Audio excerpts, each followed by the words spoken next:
Oh, I should. Boop. Okay, near unanimity on blue. Near unanimity on blue. Let's go through the answer. That's correct, by the way. Blue is correct, and perhaps counterintuitively, the other three are not. So let's go through this one at a time. Once completed, the requester can do anything that you could do on the provider. Typically not true.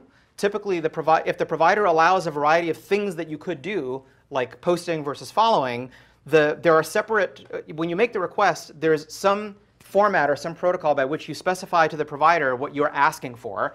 And the provider could decide not to grant all the privileges. I could decide as a user that I want to allow, for example, Rotten Potatoes to follow who I follow, but not allow it to tweet as me. So there's usually a way that it doesn't have to be all or nothing. So the first one's false.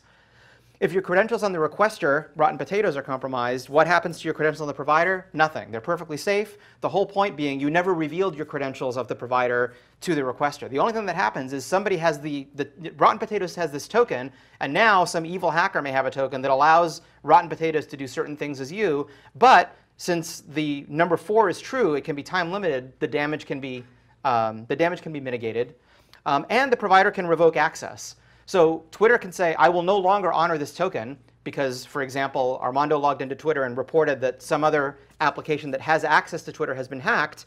Now, on the other hand, if the requester had already gotten information about you, like your list of friends, once that's out, it's out, right? You can't delete anything from the internet. So the first three are, perhaps curiously, are false, but it is certainly true that when you grant access, it can be time limited, and after the token expires, you've got to go through the whole little dance again and re-request it.